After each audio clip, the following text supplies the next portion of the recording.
சொல்லுங்கடா. தெளிவு உண்டாகும். அப்படி சொல்லுங்க. தெளிவு உண்டாகும் என்ற ஒரு வார்த்தையை இன்றைக்கு கர்த்தர் நமக்கு தருகிறார். சோதரர், தெளிவு உண்டாகும் என்றால் அதுக்கு முன்னாடி அங்க என்ன இருக்கிறாங்க? சொல்லுங்க சொல்லுங்க, தெய்வ சொல்லுங்க. குழப்பம், கலக்கம் அந்த இடத்தில் இருப்பதினால் ஆண்டவர் வார்த்தை கொடுக்கிறார், தெளிவு உண்டாகும்.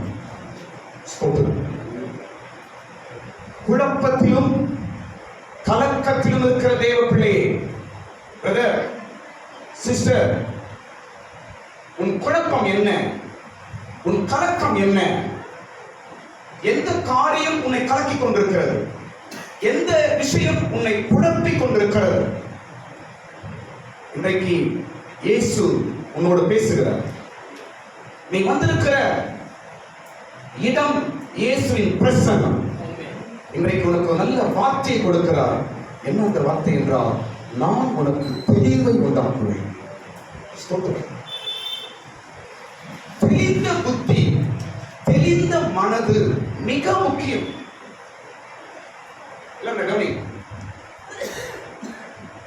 தெளிந்த புத்தி மிக மிக முக்கியம்.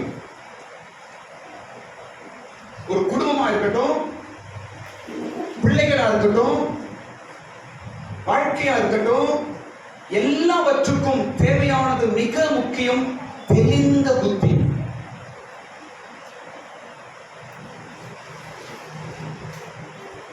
புத்தி தெளிவா இருந்தாதான் எந்த காரியத்தை செய்து முடிக்க முடியும். இல்லைன்னா என்ன அரைகுறையாக நிற்கும்.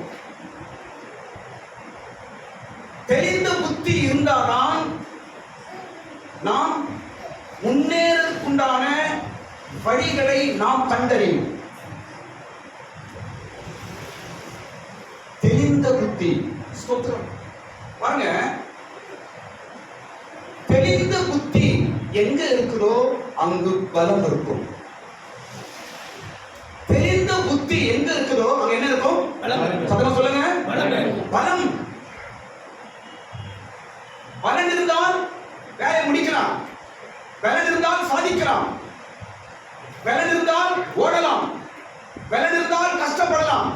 அந்த பலன் எங்கிருந்து வருது? தெளிந்த புத்தினால வருது. மைண்ட் டிஸ்டர்ப் ஆயிடுச்சுன்னா பலனே இருக்காது, வேலையே நடக்காது. நீங்க அதான் சப்ஜெக்ட். பவுல் தீமோத்தேயுவுக்கு எழுதுகிறார், பலனையும் அன்பையும் கொடுக்கிற தெளிந்த புத்தி. எல்லாருக்கும் தெளிந்த புத்தி வேணுங்க. இன்னைக்கு புத்தி தெளிவு வேண்டும். ஸ்தோத்திரம். ஒரு வேலையை செய்து முடிக்கணும், ஒரு காரியத்தை செய்து முடிக்கணும், வாழ்க்கை முன்னேறணும், குடும்பம் முன்னேறணும், மேன்மை அடையணும், இதிலிருந்து வெளியே வரணும். பல ஆசைகள் உண்டு, பல எதிர்பார்ப்புகள் உண்டு. பிள்ளைகளை முன்னே கரையேற்றணும், வீடு கட்டணும், குடும்பத்தை சரி செய்யணும். எல்லாவற்றும் நாம் எதிர்பார்க்கிற காரியங்கள். இதெல்லாம் எப்படி முடியும்? தெளிந்த புத்தினால் முடியும். ஆமென். பவுல் தீமோத்தேயுவுக்கு எழுதுகிறார். ஸ்தோத்திரம். படிங்க, வசனம் படிங்க. 2 தீமோத்தேயு 4ஆம் அதிகாரம் 4ஆம் வசனம். 2 தீமோத்தேயு புஸ்தகம் 4ஆம் அதிகாரம் 4ஆம் வசனம். பவுல் தீமோத்தி என்ற தேவதாசனுக்கு பவுல் சொல்லுகிறார். என்ன சொல்றார் என்றால், நீ எல்லாவற்றிலும்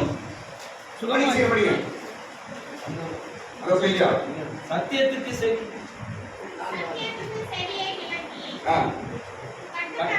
சாய்ந்து போகும் காலம். 1 தீமோத்தேயு 4:4. தேவன் படைத்த எல்லாம்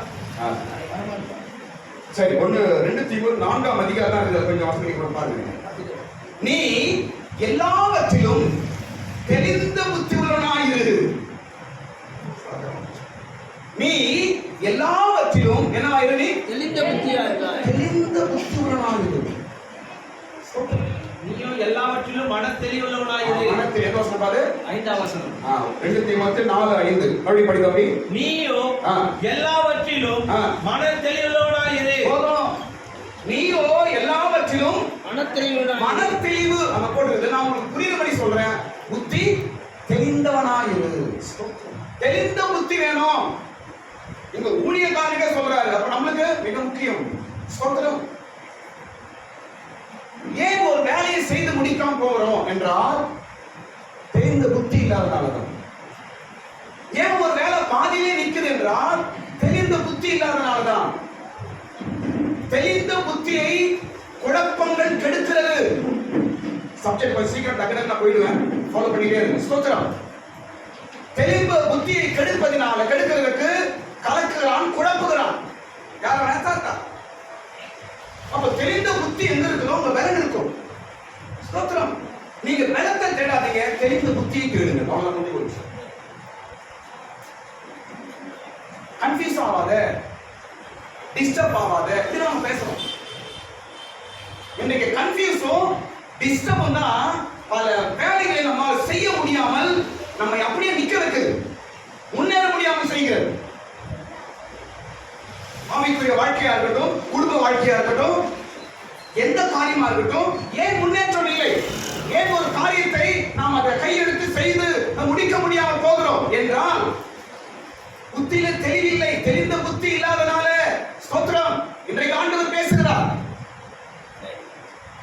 எல்லா குழப்பங்களிலிருந்தும் கர்த்தர் உனக்கு தெளிவை கொடுப்பாராக. ஆமென். எல்லா கலக்கத்திலிருந்தும் கடவுள் உனக்கு தெளிவை கொடுப்பாராக. ஹல்லேலூயா. இந்த தெளிந்த புத்தி உனக்கு ஒரு பெரிய பலனை கொடுக்க போகிறது. ஹல்லேலூயா. பரலோகம் தெளிவான இடம். சொல்லுங்க, பரலோகம் எது? தெளிவான இடம். பரலோகத்துல கலக்கம் கிடையாது, குழப்பம் கிடையாது, அங்க கன்ஃபியூஸ் கிடையாது. பரலோகம் என்பது ஒரு தெளிவான இடம். எப்படி சொல்லலாம்? பரலோகத்துல பளிங்கு போல இடம், பரலோகம் பளிங்கை போல தண்ணீர் உள்ள இடம் என்று படிக்கிறோம். பைபிள்ல வெளிப்படுத்தல் 12 படிக்கிறோம். பரலோகம் எப்படி இருக்குமா? அது சொல்லுங்க. பளிங்கு. பளிங்குன்னா என்ன? கிறிஸ்டல் கிளியர் அப்படின்னு போடுறது. கிறிஸ்டல் கிளியரா இருக்குப்பா அப்படின்னு சொல்றாங்க. அதான் பரலோகம். அப்ப பரலோகம் என்றால் கடவுள் இருக்கிற இடம் என்றால் அங்க கன்ஃபியூஷன் இருக்காது, அங்க குழப்பமே இருக்காது, அங்க கிறிஸ்டல் கிளியரா இருக்கிற இடம். அப்ப நீ அங்க போனா நீ எப்படி இருக்கணும்? தெளிவா இருக்க வேணும். அதான் நம்ம முடியும். இங்க நம்ம இருக்கும்போது கன்ஃபியூஸா, குழப்பமா, ஃபேமிலி குறிச்சு குழப்பம், பிள்ளையை குறிச்சு குழப்பம், பிசினஸ் குறிச்சு குழப்பம், ஃபியூச்சர் குறிச்சு குழப்பம், கணவன் மனைவி குழப்பம். ஒரு தெளிவே இல்லாம இருந்தா எப்படி உன்னை கொண்டு போய் அந்த கிறிஸ்டல் கிளியர் இடத்துல கடவுள் உட்கார வைப்பாரு? தெளிவை உண்டாக்குறவர் ஆண்டவர், குழப்பத்தை உண்டாக்குறவர் சாத்தான். ஸ்தோத்திரம். குழப்பங்கள் நிறைந்த இடம் நரகம், தெளிவான இடம் பரலோகம். ஆமென். கர்த்தருக்கு ஸ்தோத்திரம். அப்ப இந்த காலை வேளையில கர்த்தர் சொல்லுகிறார், நான் உனக்கு தெளிவை கொடுப்பேன், தெளிந்த புத்தி. ஸ்தோத்திரம். சரி, இப்ப பாருங்க. இப்போ இந்த கலக்கம், குழப்பம், தெளிந்த புத்தியை கெடுக்கிறது எப்ப ஆரம்பிச்சுச்சுன்னா ஏதேன் தோட்டத்தில் ஆரம்பிச்சிச்சு. ஏதேன் தோட்டத்திலே இந்த வேலையை சாத்தான் ஆரம்பிச்சுட்டான். ஏதேன் தோட்டத்துல கவனிங்க, ஏவாள் ஒரு வார்த்தை சொல்றார். என்ன வார்த்தை தெரியுமா? புத்தியை தெளிவாக்கும் என்று. யார் சொல்றது? எல்லாம் ஃபாலோ பண்ணுங்க. யார் சொல்றதுங்க?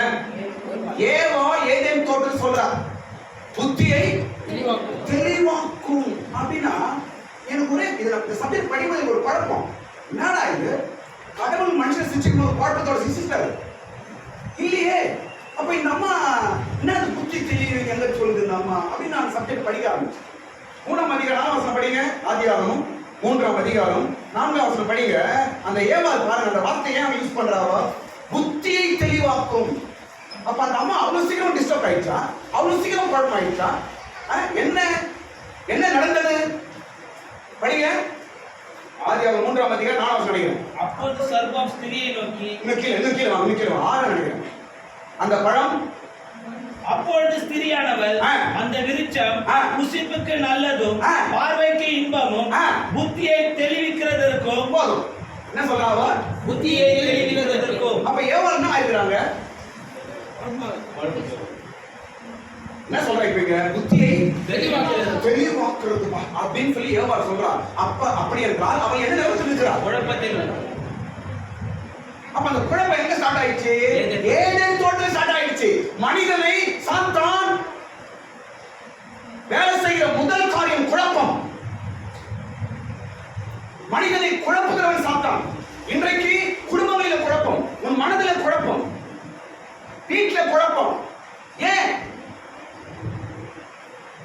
இது ஏதேன் தோட்டம் வந்துச்சுங்க, ஆரம்பிச்சாச்சுங்க. ஸ்தோத்திரம். நான் கவனிங்க. பைபிள்ல யார் யார் விழுந்து போனாங்களோ அவங்க எல்லாம் எடுத்து பாருங்க. அவங்க எல்லாம் மைண்ட் டிஸ்டர்ப் ஆகி கீழே விழுந்து போனாங்க. யாக்கோபு, ஏசா. ஆசீர்வாதம் ஆக்சுவலி யாருக்கு போனோம்? சொல்லுங்க. யாக்கோபு, ஏசா. ஏசா யாக்கோபு வணக்கம்ங்க. ஆசீர்வாதம் யாருக்கு போனோம்? அண்ணன் ஏசாவுக்கு தான் போனோம். ஆனா இங்க யாருக்கு போயிச்சு? ஏன் என்றால் அவன் மைண்ட் டிஸ்டர்ப் ஆயிட்டு சாப்பாடு மேல போயிடுச்சு. மைண்ட் எங்க போயிடுச்சு அவனுக்கு? என்ன சாப்பாடு? கூழ். மைண்ட் டிஸ்டர்ப் ஆகுது. ஸ்தோத்திரம். ஆசீர்வாதத்தை இழந்தான். இரண்டாவது சொல்ற பாருங்க. மோசே அவ்வளோ கஷ்டப்பட்டான். எங்க போலாம? கானானுக்கு மோசே போகவில்லை. ஏன்? கண்மலையை பார்த்து பேசினா என்ன பண்ணிட்டாங்க? அடித்து விட்டான். காரணம் சொல்லுங்க. காரணம் குழப்பம். சவுல் விழுந்து போனான். தாவீது கிட்ட வாக்கு சொல்றான் சவுல், நான் புத்திஹீனமாய் செய்தேன். யார் சொல்றது? சவுலின் வீழ்ச்சி காரணம் என்ன? புத்திஹீனம். அப்படி என்றால் மைண்ட் டிஸ்டர்ப், குழப்பம். ஸ்தோத்திரம். நிறைய விஷயங்கள் சொல்லலாங்க. இப்ப சாத்தானின் ஒரு ஆயுதம் என்னவென்றால் உன் மைண்டை டிஸ்டர்ப் பண்றது. தெளிந்த புத்தி இல்லாமல் உன்னை செய்வான். இன்னைக்கு ஜாக்கிரதையா இருக்க. கர்த்தர் தெளிந்த புத்தியை நமக்கு கொடுக்க முடியும். நிச்சயமாய் நம்மை சாதிக்க வைக்க முடியும். நிச்சயமாய் நம்முடைய அச்சீவ்மென்ட்டை நாம் செய்து முடிக்க முடியும். ஆமென். நீங்க நினைத்திருக்கிற காரியங்களை கர்த்தர் உங்களை கொண்டு செய்வார். நிச்சயமா நடக்கும். உன்னை என்ன செய்ய வேண்டும் கர்த்தர் நினைத்திருக்கிறாரோ அதை செய்வார். ஏனென்றால் எனக்கு மன தெளிவை கொடுக்கிறவன் தேவன். எனக்கு மன தெளிவை கொடுக்கிறவன் தேவன். ஸ்தோத்திரம். பைபிள்ல வசனம் இருக்குது. ஸ்தோத்திரம். எங்க படிக்கிறோம் நம்ம? மன தெளிவை கொடுக்கிறவர் என்று பைபிள். தேவன் மன தெளிவை கொடுக்கிறவர். ஸ்தோத்திரம். 2 தீமோத்தேயு 1 அதிகாரம் 7 வசனம். 2 தீமோத்தேயு 1 அதிகாரம் 7 வசனம். சீக்கிரம் படி பாப்போம். தேவன் நமக்கு பயமுள்ள ஆவியை கொடாமல் பலமும் அன்பும் தெளிந்த புத்தியுள்ள ஆவியை கொடுத்திருக்கிறார். என்ன கொடுக்கிறார்? தெளிந்த புத்தி. கடவுள் தெளிந்த புத்தியை கொடுக்கிறவர். பிரதர், குடும்பத்தின் எஜமான்கள் நான் பேசுகிறேன். உங்க குடும்பத்தை நடத்தணும், பிள்ளைகளை நடத்தணும், சூழ்நிலைகளை ஏற்றபடி குடும்பத்தை நடத்தணும். உங்களுக்கு தேவையானது ஒன்று. இன்றைக்கு ஆண்டவர் பேசுகிறார். தெளிந்த புத்தி கடவுள் கொடுப்பாராக. ஒரு தெளிந்த புத்தியை கேளுங்க, எல்லாமே நடக்கும். ஸ்தோத்திரம். சரி, மறுபடியும் ஆதியாகமத்துக்கு வருவோம். இங்க ஏவாள் என்ன ஆயிட்டா? அவள் என்ன ஆயிட்டா? இப்ப ஏவாள் இங்க சொல்லுங்க. என்ன ஆயிட்டா? அதனால தான் என்ன எதிர்பார்க்கிறார் அவள்? தெளிந்த புத்தியை கொடுக்கும் என்று. ஸ்தோத்திரம். பாருங்க, நான் கவனிங்க. இன்னைக்கு முழு உலகமும் ஒரு புள்ளியில் நின்று கொண்டிருக்கிறது. அது என்ன என்றால் மெடிடேஷன், யோகா. இனி முழு உலகமும் அதெல்லாம் நிக்கிறது. போ எங்க பாருதான், எங்க போ மெடிடேஷன். பிள்ளைங்க ஸ்கூல்ல இருந்து, காலேஜ்ல இருந்து, ஆபீஸ்ல இருந்து எங்க போங்க என்ன சொல்றாங்க? மெடிடேஷன், யோகா என்று சொல்லுகிறார். அந்த யோகா என்ன கொடுக்கும் அவங்களுக்கு? மைண்டை கண்ட்ரோல் பண்ணுது, மைண்டை தெளிவு பண்ணுது என்று அவர்கள் சொல்லுகிறார்கள். இது எதன் அடிப்படை தெரியுமா? ஏவாள் சொன்ன வார்த்தையின் அடிப்படையில். ஆமென். யார் சொன்ன வார்த்தை அடிப்படை? இது ஏவாள் சொன்னார். ஸ்தோத்திரம். என்ன சொன்னாரு? மனதை தெளிவாக்கும் என்று சொன்னார். ஸ்தோத்திரம். ஆனால் ஏவாளுக்கு கடவுள் எதிர்பார்த்தது போல மன தெளிவு உண்டாகவே இல்லை. அந்த பழத்தை புசித்த உடனே கண்கள் திறக்கப்பட்டது, தான் நிர்வாணம் என்று தெரிந்தது, இறையில ட்ரெஸ் பண்ணாங்க. இதுதான் அவங்க கண் திறந்தது. இன்னைக்கும் கூட மெடிடேஷன் என்று போகிறார்கள். மெடிடேஷன் எந்த மனத்தையும் கொடுக்காது. அது செய்வதெல்லாம் தெரியுமா? தேவனுக்கு விரோதமான காரியங்கள் செய்யும். அது மெடிடேஷனை கிறிஸ்துவ நாங்கள் ஒத்துக்கொள்வதில்லை. யோகாவை பைபிள் ஏற்றுக்கொள்வதில்லை. நாம் அதை என்கரேஜ் பண்றது கிடையாது. ஏன் என்றால் யோகாவின் உச்சகட்டம் என்னவென்றால் அவனுடைய முதுகெலும்புல சர்ப்பம் உருவாக வேண்டும். அதான் யோகாவுடைய உச்சகட்டம். யோகா என்றால் ஒரு சர்ப்பத்தின் கண்ட்ரோலுக்குள்ள அவன் போறான். கொஞ்சம் கொஞ்சமா அவனை கொண்டு போறான். ஸ்தோத்திரம். அவன் முதுகெலும்பு இருக்காங்க. அந்த முதுகெலும்புல ஒரு சர்ப்பம் ஏறி அவனை கண்ட்ரோல் பண்ணுவான். இதுதான் யோகாவின் வேலை. ஸ்தோத்திரம்.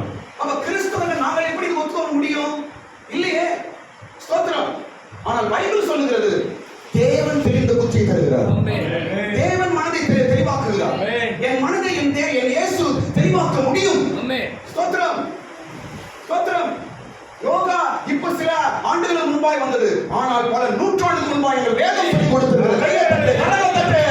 மனதை தெளிவாக்குகிறவர் தேவன் என்று வேதம் சொல்லியிருக்கிறது. ஹல்லேலூயா. ஸ்தோத்திரம். அப்ப இங்க ஏவாள் புத்தி டிஸ்டர்ப் ஆயிட்டார். எப்படி டிஸ்டர்ப் பண்ண சொல்ல கவனிங்க. ஏன்னா சாத்தான் அங்கே ஆரம்பிச்சிட்டான். மனதை கெடுக்கும் வேலையை சாத்தான் ஏதேன் தோட்டத்தில் செய்கிறான். ஸ்தோத்திரம். தெரிந்த புத்தி நமக்கு வேண்டும். இங்க ஏவாள் சொல்லுகிறார் புத்தியை தெளிவாக்க வேண்டும். அப்படின்னா அவர் புத்தி கெட்டு போயிருக்கிறது, அவருடைய மனது டிஸ்டர்ப் ஆயிருக்குன்னு அர்த்தம். எப்படி டிஸ்டர்ப் ஆச்சு என்றால் கவனிங்க, நம்முடைய தெளிவான மனது ரெண்டு வழியிலே கெடுக்கப்படும். நம்முடைய தெளிவான மைண்ட், நம்முடைய புத்தி ரெண்டு வழியிலே கெடுக்கப்படும். ஒன்று கேள்வியினால் கெடுக்கப்படும். எப்படி?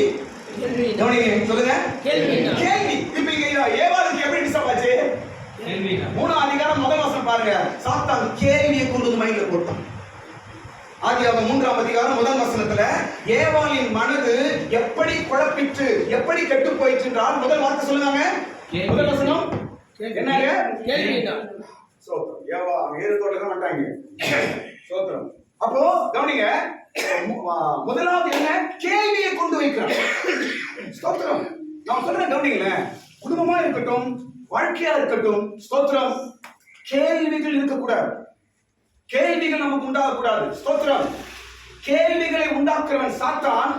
எல்லா கேள்விக்கும் பதிலை கொடுக்கிறவர் ஆண்டவர். ஸ்தோத்திரம். குடும்பத்தை குறித்தோ, பிள்ளைகளை குறித்தோ, எதை குறித்தும் கேள்வியா இருக்காதீங்க, சந்தேகமா இருக்காதீங்க. இது ஏன் இதெல்லாம் கொண்டு வந்து சாத்தான். ஸ்தோத்திரம். எல்லா கேள்விகளுக்கும் எனக்கு பதில் வேண்டும் என்று நினைப்பீர்கள் என்றால் பைபிளை படிங்க.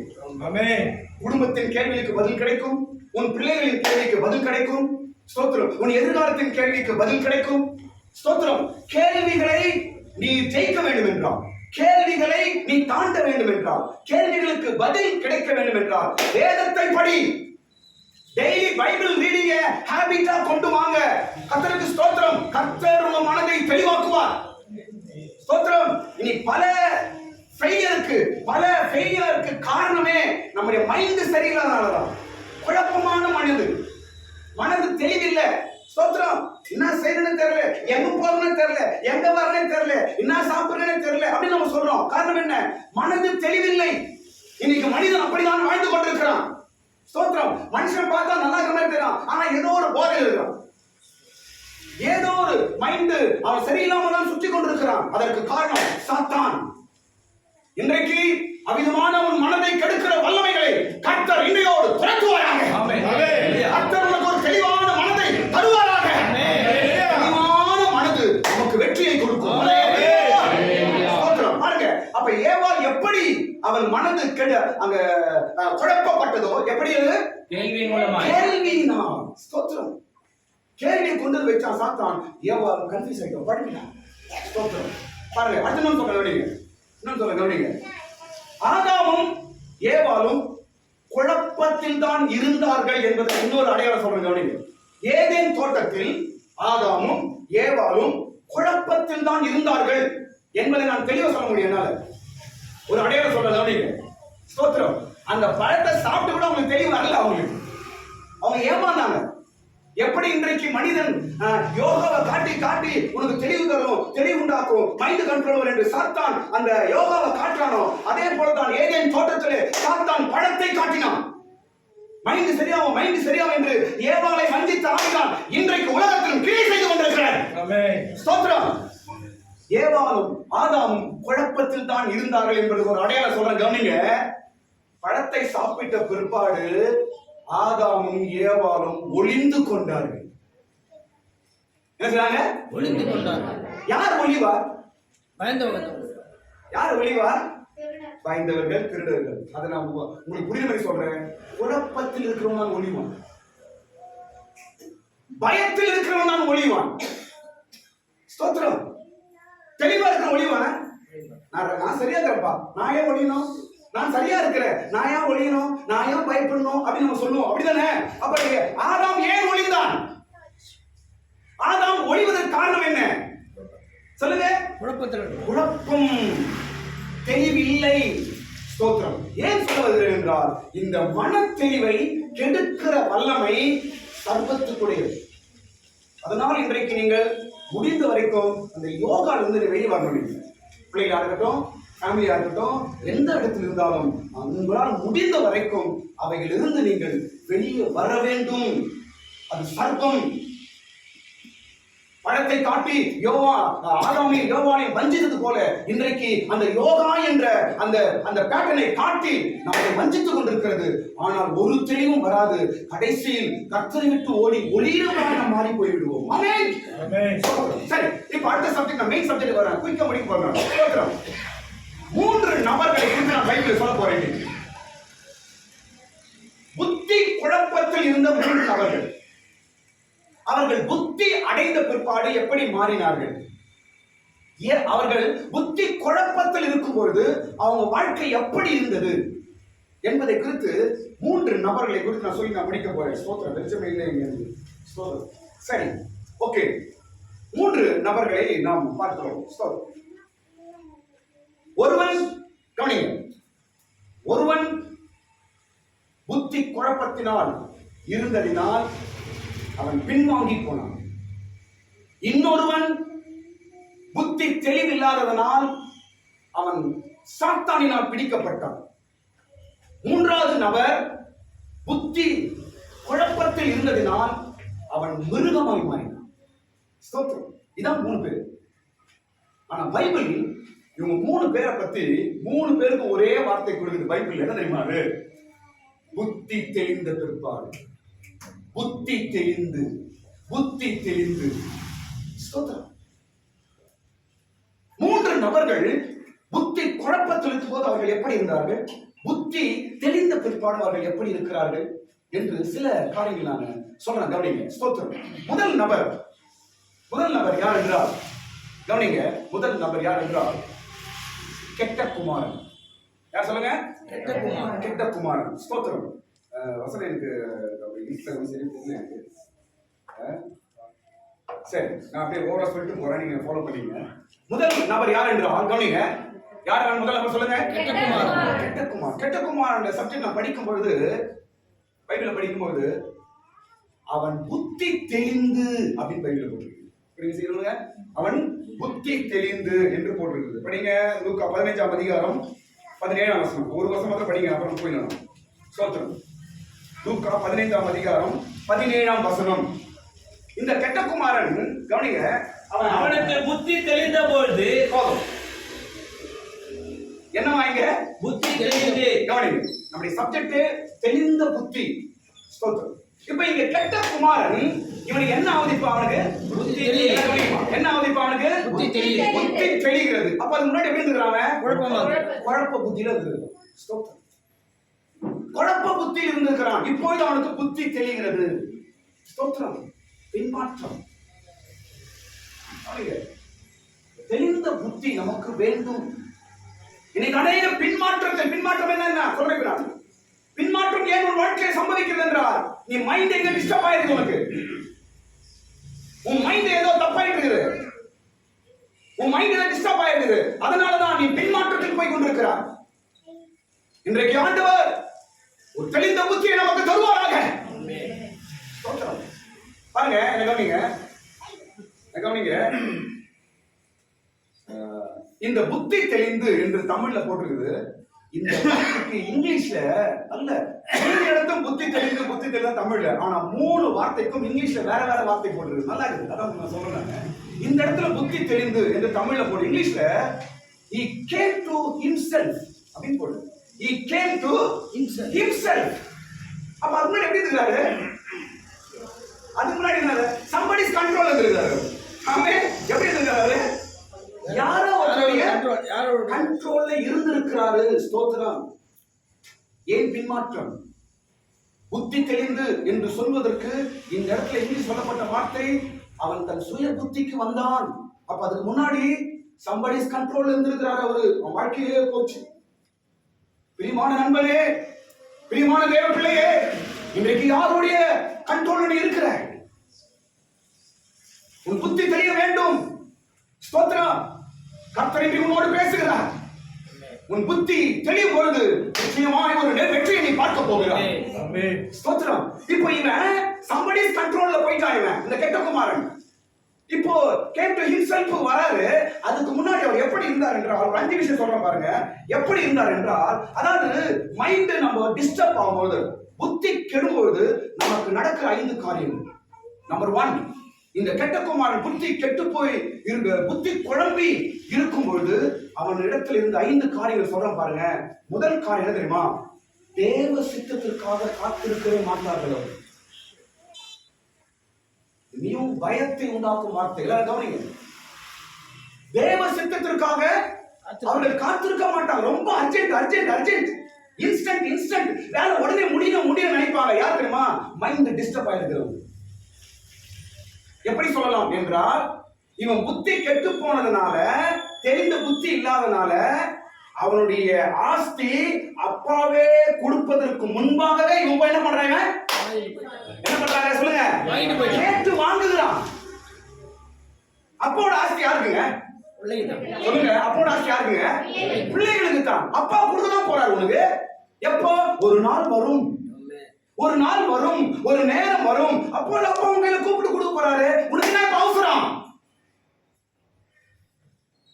இன்றைக்கு அநேக தேவ பிள்ளைகள் மைண்ட் தெளிவான மனது இல்லாதனால தான் தேவ சித்தத்துக்காக காத்திருக்க முடியல. உடனே நடந்துடணும். உலகம் அப்படிதான் போகுதுங்க. உலகம் அப்படிதான் போகுது. ஸ்தோத்திரம். சார் என்ன சார் டெலிவரி? என்ன சார் டெலிவரி? என்னது ஃபுட்? உடனே வந்து சொன்ன உடனே கூட்டி வந்து ட்ரெஸ் வேணுமா அப்படின்னா வீட்டுக்கு வந்து. ஸ்தோத்திரம். பிரியாணி வேணுமா அப்படின்னா வீட்டுக்கு வந்து. எல்லாம் இன்ஸ்டன்ட், உடனே வேணும் எங்களுக்கு. உலகம் அப்படிதான் போய் கொண்டிருக்கிறது. ஸ்தோத்திரம். உடனே வந்து கல் தட்டுறான். அமேசான் பொருள் வந்துச்சு. இது என்ன தெரியுமா? இது தெளிவான மனதில்லாதவருடைய நிலவரம். நீ தெளிந்த மனதுடனா இருப்பாய் என்றால் தேவ சித்தம் என்று சொல்லுவாய். ஆமென். இன்னைக்கு ஏன் தேவ சித்தம் நம்ம வாயில வரமாட்டேன்னு தெரியுமா? நம்ம மைண்ட் இன்னும் தெளிவு இல்லை. சீக்கிரம் வேணும் உடனே. தேவ சித்தம் எல்லாருடைய வாழ்க்கையில் உண்டு. கொஞ்சம் பொறுங்க, கர்த்தர் உயர்த்துவா.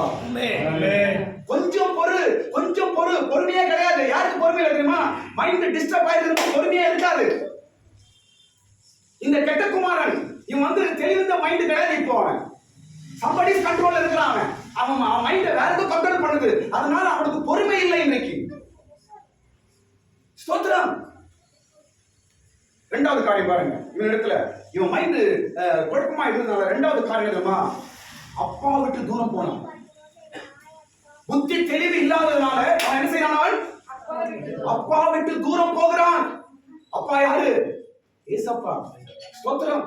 ஏன் பின்மாற்றம்? ஏன் ஜெபம் இல்ல? ஏன் வேத வாசிப்பு இல்ல? ஏன் தூரமா போற? உன் மைண்ட் ஏதோ டிஸ்டர்பா இருக்குது. மனதில் தெளிவில்லாதவர்கள் கடவுளை விட்டு தூரமா இருப்பார்கள். மைண்ட் கிளியர் இல்லாதவர்கள், மைண்ட் சரியில்லாதவங்க, புத்தி தெளிவில்லாதவர்கள் அப்பா இடத்துல இருக்க மாட்டார்கள், தூரமாவார்கள். ஸ்தோத்திரம். இதேதாங்க சாத்தான் ஏதேன் தோட்டத்தில் செய்தது. ஸ்தோத்திரம். பழத்தை கடவுள் புசிக்கும்படிதான் ஏதேன் தோட்டத்தில் வச்சாரு. எப்ப புசிக்கணும்? அவன் அந்த தோட்டத்துல கடவுள் பழம் வச்சாருங்க. யாருக்காக வச்சாருங்க? அவங்களுக்காக தான். ஆதாமுக்காக தான் வச்சாருப்பா. நல்ல தீமை அறிய பழம் அவனுக்காக தான் வச்சாரு. ஆனால் அவன் எப்போ புசிக்கணும் தெரியுமா? அவன் ஒரு மெச்சூர் ஆன பிற்பாடு அந்த பழத்தை புசிக்கலாம்.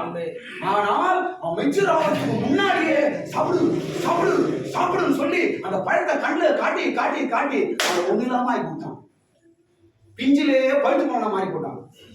பிரயோஜனம் இல்லாம போயிட்டான் ஆதாம். ஸ்தோத்திரம். ஏன்? மைண்ட் சரியில்லை.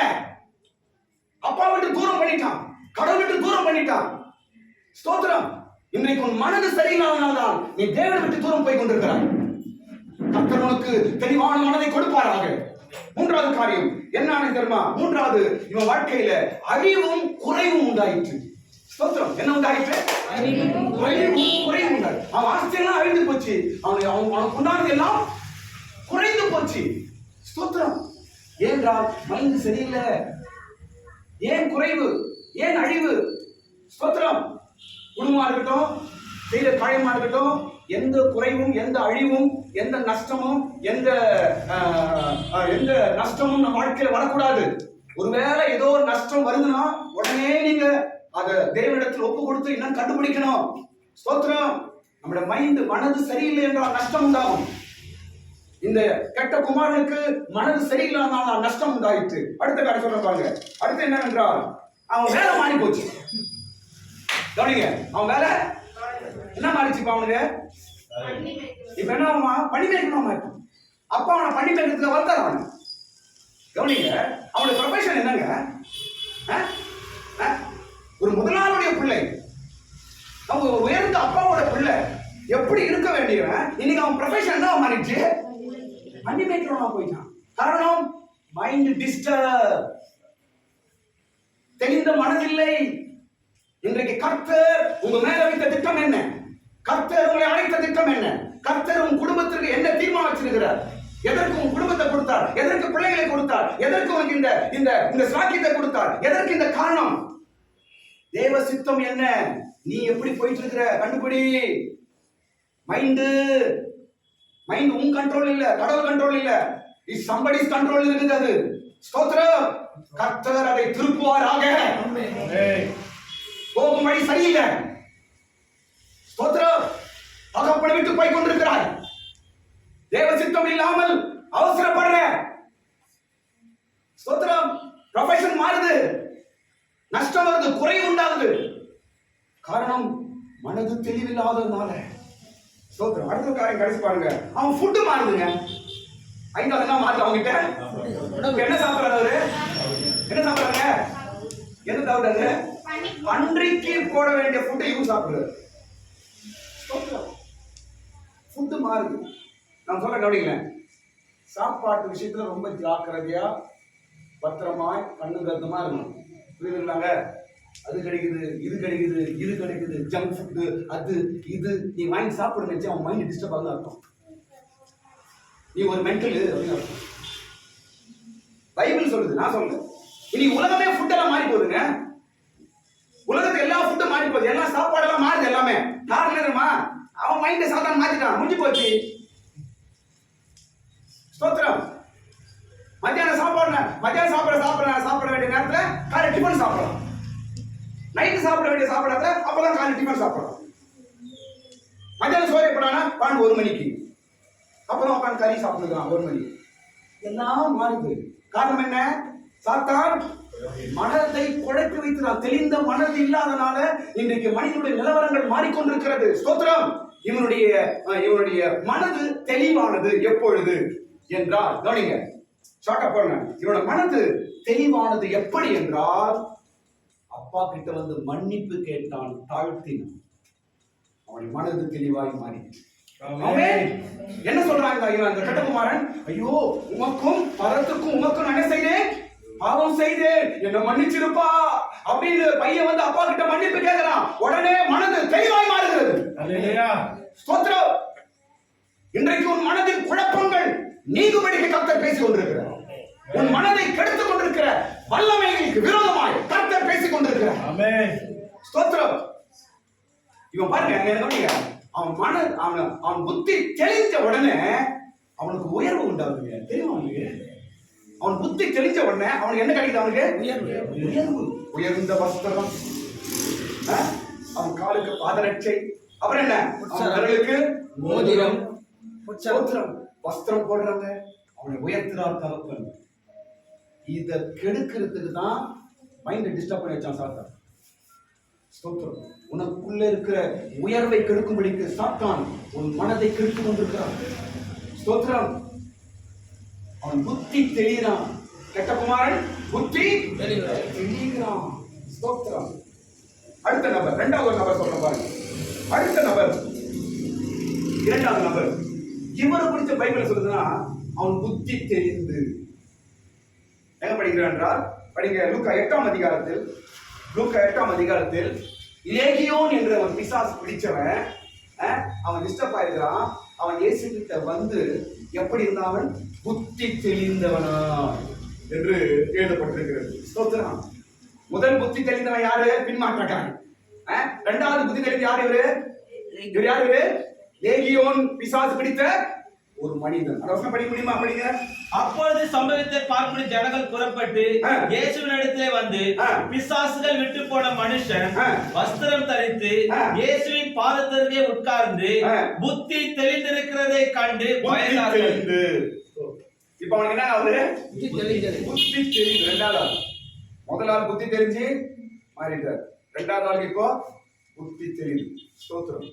இப்போ இவன் இந்த புத்தி தெரிந்து என்று இங்க போட்டிருக்கிற இந்த வார்த்தைக்கு இங்கிலீஷ் என்ன போட்டிருக்குன்னா ரைட் மைண்ட் என்று போட்டிருக்கு. ஸ்தோத்திரம். இந்த இடத்துல புத்தி தெரிந்து என்ற இவருக்கு இங்கிலீஷ்ல கொடுக்கப்பட்ட வார்த்தை என்னமா? Right mind. அப்ப இவருக்கு எப்படி இருக்கிறாரு? Wrong mind. ராங் மைண்ட்ல போயிட்டாரு. இப்பதான் ரைட் மைண்ட் வந்து. ஸ்தோத்திரம். சாத்தான் அநேக தேவ பிள்ளைகளை ராங் மைண்ட்ல கொண்டு போனான். இன்னைக்கு நீ எந்த மைண்ட்ல இருக்கிற? ரைட் மைண்டா ராங் மைண்டா? ராங் மைண்டை கொடுக்கிறவன் லேகியோன். ராங் மைண்டை கொடுத்து உன் வாழ்க்கையை கெடுக்கிறவன் லேகியோன். சாத்தான் ராங் மைண்டை கொடுக்கிறான். ஸ்தோத்திரம். அவன் எப்போ இயேசு கிட்ட வந்தானோ ரைட் மைண்ட் வந்தது அவனுக்கு. ஆமென். ஸ்தோத்திரம். நமக்கு ரைட் மைண்ட் வேணுங்க. ஸ்தோத்திரம்.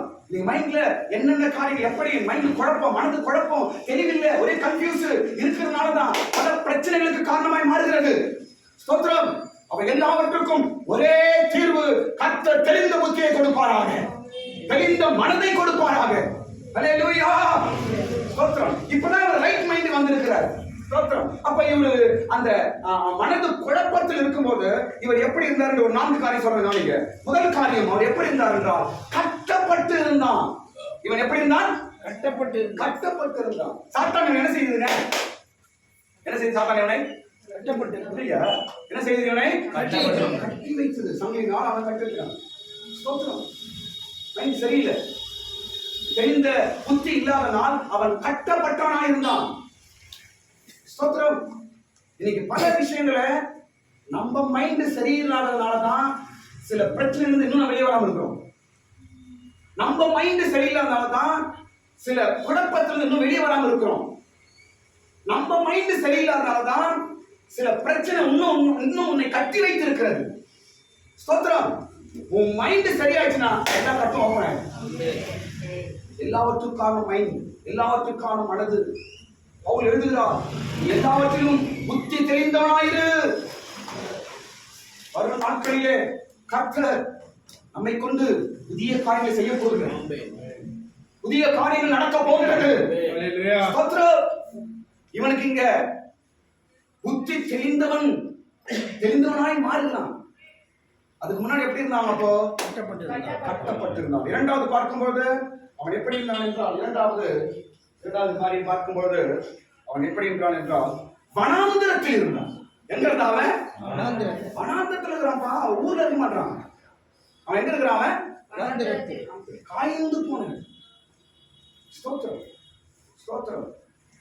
வனாந்திரத்தில். நான் சொல்ல கவனிங்க. வனாந்திரம் என்றால் ட்ரை. உங்களுக்கு புரியுற மாதிரி சொல்றேன். வனாந்திரம் என்றால் ட்ரை. உண்மையான வாழ்க்கை, நம்ம குடும்பம், நம்ம வீடு ஏன் ட்ரையா மாறுது? Try try. ஃபைனான்ஸ் ட்ரை, வீட்டில் எல்லாமே ட்ரை, எல்லாமே ட்ரை. ஏன் ட்ரை? ஏன் ட்ரை? மைண்ட் சரியில்லாதான். ஸ்தோத்திரம். மனது தெளிவில்லாதனால்தான் வனாந்திரம். வீடே வனாந்திரமாகுது. சந்தோஷம் இல்ல, சமாதானம் இல்ல, நிம்மதி இல்ல. வீட்டுக்கு வரலாம், வீட்டுக்கே வரதுக்கு பிடிக்கல, எங்கன்னா காட்டுக்கு ஓடிடலாமான்னு இருக்குது. வீட்டுக்கு வரதுக்கே பிடிக்கல, எங்கன்னா வெளியே எடுத்துலாமான்னு இருக்குது. அப்படின்னு அர்த்தம் என்ன? உன்னை சாத்தான் வனாந்திரத்தை கொண்டு போறான். உன்னை சாத்தான் வனாந்திர இடத்திலே உன்னை வைக்கிறான். ஸ்தோத்திரம். காரணம் என்ன சொல்லுங்க? மனது தெளிவில்லாதனால்தான் வாழ்க்கை வனாந்திரமா இருக்கிறது. ஸ்தோத்திரம். மூன்றாவது காரியம் இவன் எப்படி இருந்தான் என்றால், மூன்றாவது காரியம் கவனிங்க. மூன்றாவது காரியம், இவன் வீட்டிலே தங்க மாட்டான். என்ன செய்ய மாட்டாங்க? என்ன செய்ய மாட்டாங்க? வீட்டில் தங்க மாட்டான்.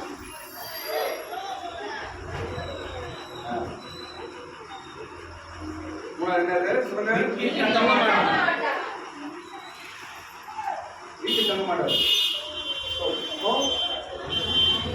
வீட்டுல தங்காம ஊர் சுத்துனா என்ன அர்த்தம்? அவன் மைண்ட் சரியில்லை சொல்லுங்க. என்ன சரியில்லை? இப்ப நமக்கு நேரம் சரியில்லை. யார் சொல்லிட்டான் கரெக்டா? நம்மளோட மைண்ட் ஆமென். சோத்திரம். எல்லாரும் கரங்களை தட்டுங்க. ஆமென். சோத்திரம்.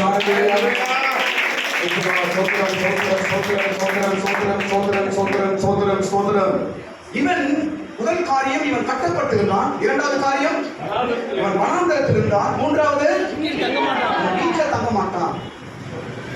வீட்டில் தங்குவது இல்லை இவன். காரணம் மைண்டு சரியில்லை, மைண்டு டிஸ்டர்ப் ஆகிடுச்சு. தெளிவான மனதில்லாதனால் அவன் வீடுகளில் தங்குவதில்லை. ஸ்தோத்திரம். நான்காவது காரியம், இவன் என்ன செய்வான் என்றால், எல்லாவற்றையும் சந்தையில் என்ன செய்வானாங்க? முறிப்பான், உடைப்பான். என்ன செய்வானாங்க? 29ஆம் வசனம், லூக்கா 8ஆம் அதிகாரம் 29ஆம் வசனத்துல என்ன போட்டிருக்குது? இவன் என்ன பண்ணுவானாங்க? சங்கிலியை என்ன செய்வான்? உடைப்பான், அப்புறம் முறிப்பான். ஸ்தோத்திரம். காரணம் என்ன? ஏன் இல்ல? மைண்டு சரியில்லை, மைண்டு தெளிவில்லை. அவனுக்கு மனது தெளிவில்லாதனால் உடைக்கிறான், முறிக்கிறான். ஸ்தோத்திரம். யாரால வீட்டுல பொருளை உடைக்கணும்? கை தூக்கு பார்ப்போம். அப்படியே தூக்குவாங்க. சொந்தவங்க போன தூக்கி போட்டு அடிக்கிறது யார்? கை தூக்கு பார்ப்போம். தட்டு தூக்கி அடிக்கிறது யார்? கை தூக்கு பார்ப்போம். சொம்பு தூக்கி அடிக்கிறது யார்? கை தூக்கு பார்ப்போம். எங்க சபையில அவங்க யாருமே கிடையவே கிடையாது. எவ்வளவு ஒரு வாக்கியமான சபை இந்த சபை. அல்லேலூயா. ஆமென். சோதரம். வீட்டுக்கு போனாலும் பார்த்தா தான் இருக்கான். கிளாஸ் சொட்டையா இருக்கும், தட்டு சொட்டையா இருக்கும். அப்புறம் என்ன, போன் வந்து பூனெல்லாம் உடஞ்சிருக்கும். போன் சோத்திரம். போன் என்ன இருக்கும்? அந்த டெம்பர் பிளேட்லாம் கிராக் இருக்கும். இதெல்லாம் காரணம் என்னவென்றால் முறிப்பதும் உடைப்பதும்.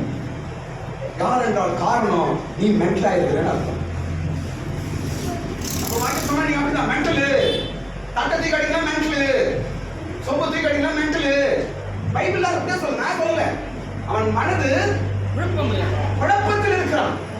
ஸ்தோத்திரம். வசனம் சொல்லுது. ஒருவேளை நாம் அப்படி செய்யக்கூடாது.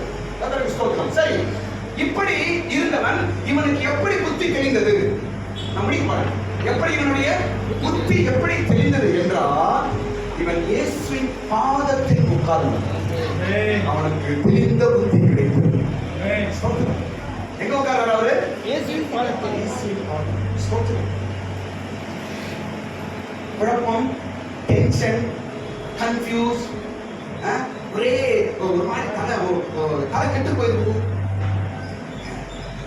நான் தலை செட் பண்ணி நான் தலையை கடவுட்டாரு அப்படின்றது. நீங்க என்ன பண்ணா கம்முன்னு அப்படியே உட்காந்துருங்க. ஏசப்பா பாதத்துல உட்காந்துருங்க. எல்லாமே செய்யறாங்க. இங்க எங்க உட்கார்றான்? இயேசுவின் பாதத்தில் உட்கார்ந்தா அவனுடைய மனது தெளிந்த புத்தி கிடைத்தது. இதெல்லாம் யோகால சொல்றான். நீ உட்காருன்றான். எங்க உட்காரு? ரப்பர் மேட் போட்டு உட்காரு, யோகா மேட் போட்டு உட்காரு. எங்க உட்காருங்க? யோகா மேட் போட தெளிவு வந்துருமா? ரப்பர் மேட் போட தெளிவு வந்துருமா? நீ உட்கார வேண்டிய இடம் முக்கியம். எங்க உட்காரணும்? ரப்பர் மேட் இல்ல, ஏசி பாதத்தில். ரப்பர் மேட் யோகா மேட் இல்ல. நீ உட்கார வேண்டிய இடம் தான் முக்கியம். அதுதான் இயேசுவின் பாதம். ஆமென். இயேசுவின் பாதத்தில் உட்கார்வதுதான் யோகா. ஹalleluya. இயேசுவின் பாதத்தில் உட்கார்வதுதான் தெளிந்த மைண்ட். இயேசுவின் பாதத்தில் உட்கார்வதுதான் புத்தி தெளிவது. ஸ்தோத்திரம். இன்னைக்கு உட்கார்ந்து எல்லாம் ஒத்துக்கலாம். ஆனா எங்க உட்கார்ந்துன்னு தான் சொல்ல மாட்டோம். யோகா அப்படி அமைதியா உட்காருங்கள், இப்படி சப்பளம் போட்டு உட்காருங்கள், கையை இப்படி வையுங்கள், கை இப்படி புச்சியுங்கள். அதான் முக்கியம். ஸ்தோத்திரம். உட்கார வேண்டிய இடம் இயேசுவின் பாதம். இதுதான் உண்மையான யோகா. ஹalleluya. அப்ப உட்கார்ந்த உடனே இவன் புத்தி என்ன ஆயிடுச்சு? தெளிந்து விட்டான். அவனுக்கு என்ன தெரியுமா? அவனுக்கு உயர்வு உண்டாகுது. ஸ்தோத்திரம். என்ன உயர்வு தெரியுமா? இயேசு இவனுக்கு போய் சாட்சி சொல்லு என்று நான் அனுப்புகிறேன். அதான் உயர்வு. அவன் போய் எல்லா இடத்துல இயேசு செய்த நன்மையை சாட்சியாக சொல்லுகிறான். அவனுக்கு உயர்வு உண்டாகுது. அவன் உயர்த்துறார் கடவுள். ஸ்தோத்திரம். நான் சொல்றேன் கவனிங்க. இன்றைக்கு குழப்பத்தில் இருக்கிறார், இன்றைக்கு ஏதோ ஒரு கலவரத்தில் இருக்கிறார், இன்னைக்கு ஏதோ ஒரு கலக்கத்தில் இருக்கிறார். சீக்கிரத்தில் உன் குழப்பத்தை கர்த்தர் நீக்கி உன்னை கர்த்தர் ஒரு உயரத்தில் வைக்க போகிறார். ஒரு உயர்வை நிச்சயமாய் பார்க்க போகிறார். ஹalleluya.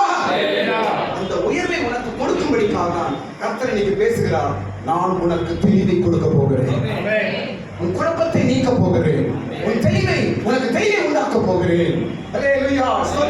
கடைசியாய் மூன்றாவது நபர் சொல்ல முடிக்கிறேன். மூன்றாவது நபர் யார்?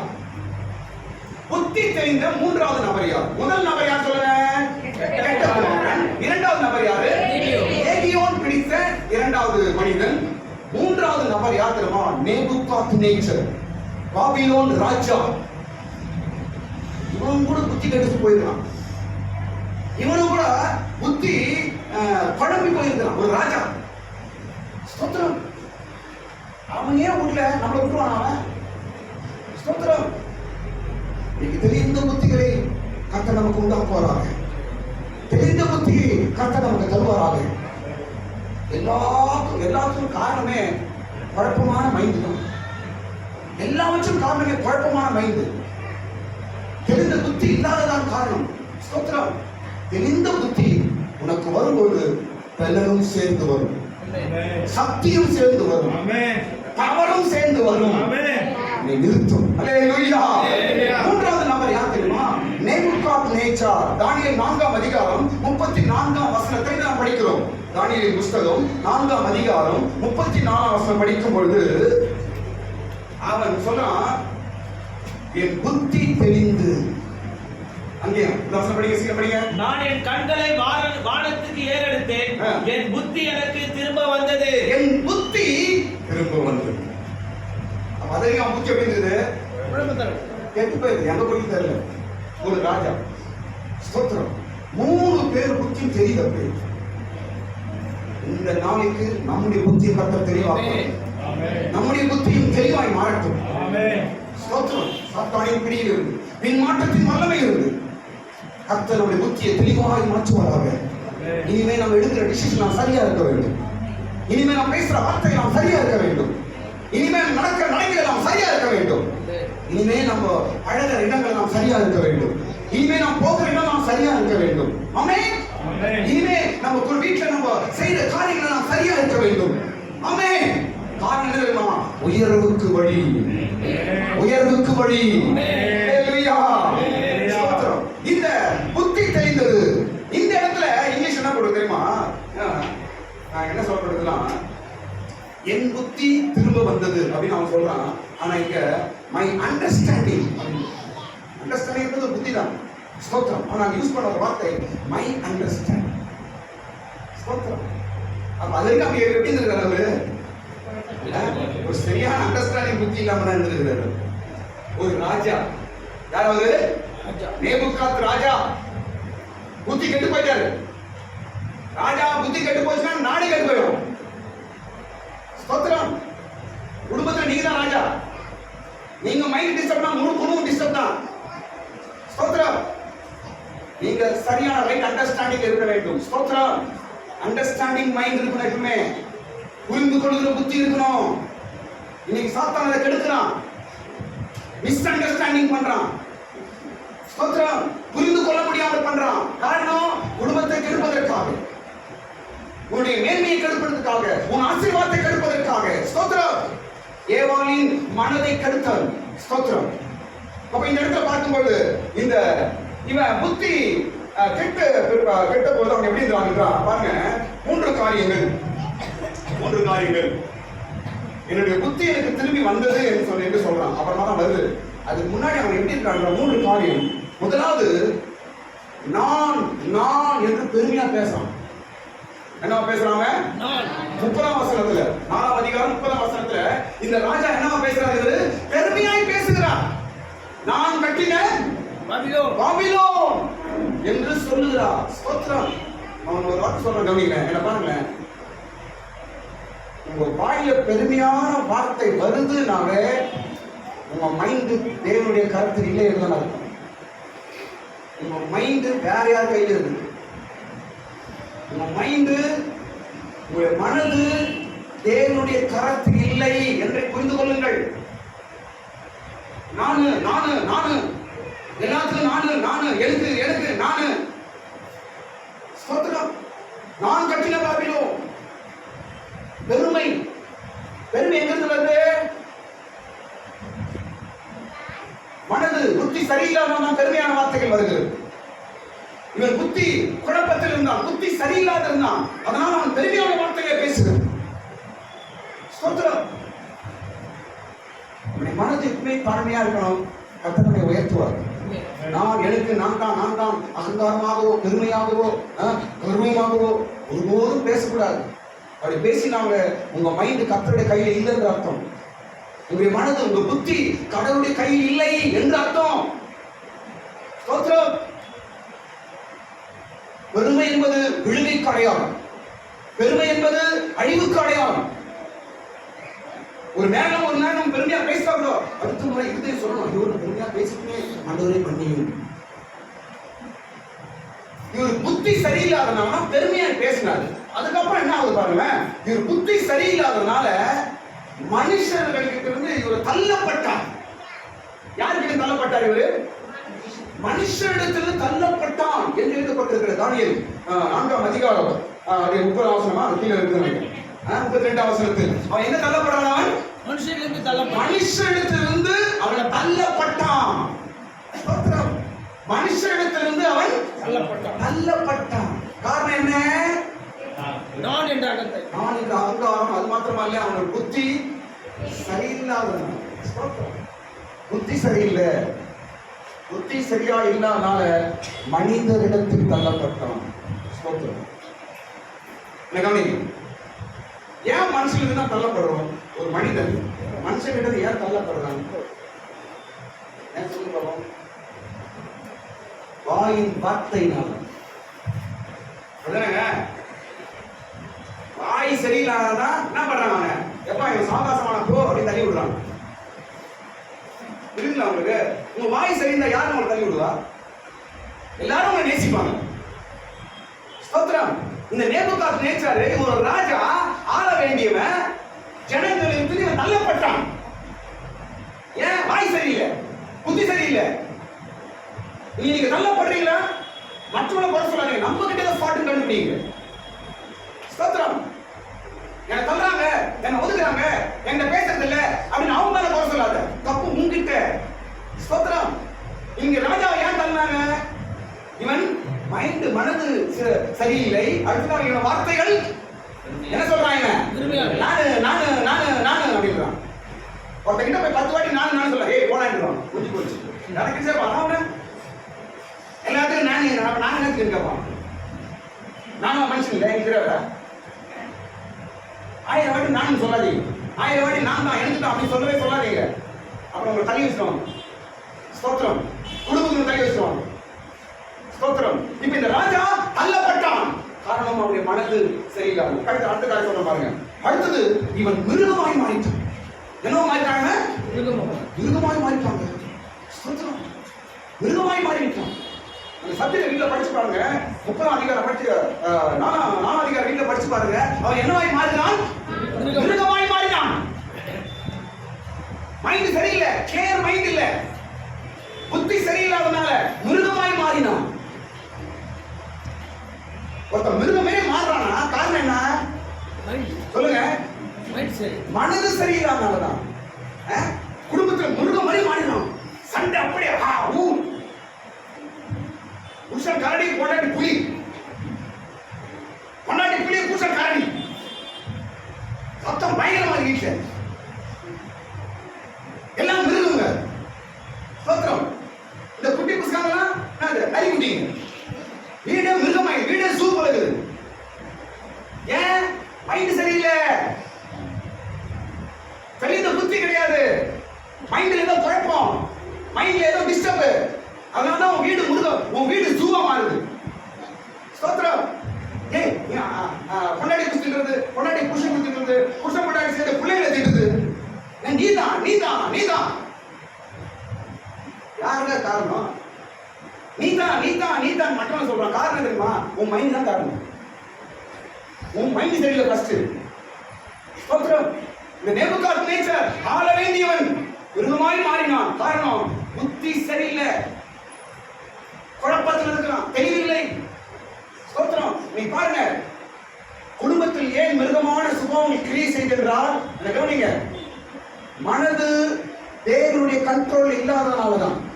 உங்க மனதுல ஆண்டவருடைய கண்ட்ரோல் இல்லாதனாலதான். ஸ்தோத்திரம். ஜபம் இல்லாதனால, வேத வாசிப்பு இல்லாதனால உங்க மைண்ட் எல்லாம் கெட்டு போய் மனது கெடுக்கப்பட்டு மிருகத்தின் சுபாவங்களாய் மாறுகிறார்கள் மனிதன். ஸ்தோத்திரம். நான் சொல்றேன் கவனிங்க, பைபிள் எடுக்காதவங்க அவங்க எப்படின்னா போறாங்க, அவங்களுக்கு கதை கிடையாது. ஆனா நம்ம பைபிள் எடுத்தவர்கள், ஏசப்பா பிள்ளைகள், நம்ம வீடு தயவுசெய்து ஜூவா மாத்திராதீங்க. ஜூ போல இருக்க வேணாம். ஸ்தோத்திரம். நம்ம வீடு பரலோகம் போல இருக்கிறது. காரணம் நம்முடைய மனது சரி. இவன் எப்படி, இவன் மனது எப்படி மாறிச்சு என்றால் கவனிங்க, இந்த ராஜா இவன் புத்தி எப்படி தெரியுது? இவன் புத்தி தெரியுது. இவனுக்கு எப்படி தெரியுது என்றால், இவன் என்ன பண்றான் என்றால், கர்த்தரை துதிக்கிறான், கர்த்தரை புகழ்கிறான், கர்த்தரை உயர்த்துகிறான், கர்த்தரை மகிமைப்படுத்துகிறான். அதனால் இவன் புத்தி தெரிகிறது. ஆமே. எங்க படிக்கிறோம் என்றால் 34ஆம் வசனத்துல படிக்கிறோம். ஸ்தோத்திரம். 4ஆம் அதிகாரம் 34ஆம் வசனம் தானியேல். ஸ்தோத்திரம். அப்போ இந்த புத்தி எப்பொழுது தெரிகிறது? மிருகமான புத்தி எப்பொழுது தெரிகிறது என்றால், கர்த்தரை உயர்த்தி மகிமைப்படுத்தும் போது அவனுடைய புத்தி தெரிகிறது. ஸ்தோத்திரம். 3 பேருக்கு 3 வழியில புத்தி தெரியுதுங்க. முதல் நபருக்கு எப்படி தெரியுது புத்தி? முதல் நபருக்கு தாழ்த்தி பாவம் அறிக்கை செய்யும் போது அவன் புத்தி தெரிகிறது. இரண்டாவது நபருக்கு எப்படி புத்தி தெரிந்தது? இயேசுவின் பாதத்தில் உட்கார்ந்தவன அவன் புத்தி தெரியுது. மூன்றாவது நபர் ராஜாவுக்கு புத்தி எப்படி தெரிந்தென்றால், கர்த்தரை உயர்த்தி மகிமைப்படுத்தும் பொழுது, ஸ்தோத்திரம் பண்ணும் பொழுது, ஆண்டவரை உயர்த்தும் பொழுது புத்தி தெரிகிறது. அல்லேலூயா. அப்புறம் பாருங்க, இந்த ராஜா சொல்றாரு, கர்த்தர் அவனை உயர்த்துகிறார். புத்தி தெரிந்தவன ராஜாவுக்கு உயர்வு உண்டாது. அந்த வசனம் வீட்டில் படிச்சு பாருங்க. 36ஆம் வசனம். 4 காரணங்கள் அந்த ராஜாவுக்கு புத்தி தெரிந்தது பாருங்க. ஸ்தோத்திரம். ஏன் இந்த வார்த்தை இந்த காலை வேளையில் என்றால், நம்முடைய புத்தி தெரியப்பட வேண்டும். ஒரு தெளிந்த புத்தி நமக்கு வேண்டும் என்று பைபிள் சொல்கிறது. தெளிந்த புத்தி இருந்தால் நமக்கு உயர்வு நிச்சயம். தெளிந்த புத்தி இருந்தால் நமக்கு விடுதலை நிச்சயம். தெளிந்த புத்தி இருந்தால் நமக்கு பலன் நிச்சயம். தெளிந்த புத்தி இருந்தால் நம்முடைய முன்னேற்றம் நிச்சயம். இந்த தெளிந்த புத்தியை சாத்தான் கெடுக்கிறான். இந்த தெளிந்த புத்தியை கேள்வியினாலும் பயத்தினாலும் கெடுக்கிறான். ஸ்தோத்திரம். தெளிந்த புத்தி கெடுப்பது 2 வழி. ஒன்று கேள்வி, இரண்டாவது பயம். பயம் பயம் பயம் பயம் பயம் பயம் தெளிந்த புத்தி இருக்காது. ஸ்தோத்திரம். ஏன் பயப்படுறீங்க? ஏன் பயப்படுறீங்க? ஸ்தோத்திரம்.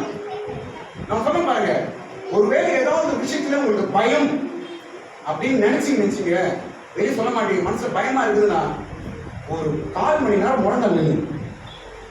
என்ன பண்ணோம்? அது பயத்துக்கு போகும் ஃபர்ஸ்ட்.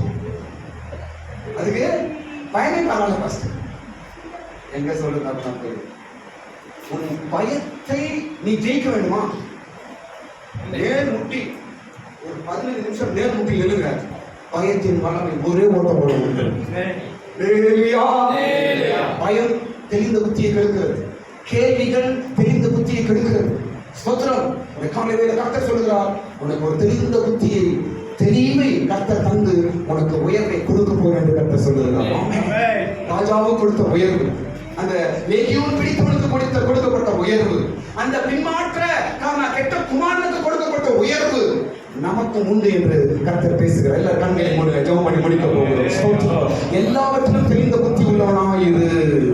நாம் புத்தி குழப்பத்தில் இருக்கும்போது பல காரியங்கள் நடக்கிறது. நாம் குழப்பத்தில் இருக்கும்போது பல காரியங்கள் நமக்கு விரோதமாய் நடக்கிறது. ஸ்தோத்திரம். அந்த குழப்பங்களை கர்த்தர் நீக்கி போடுவாராக.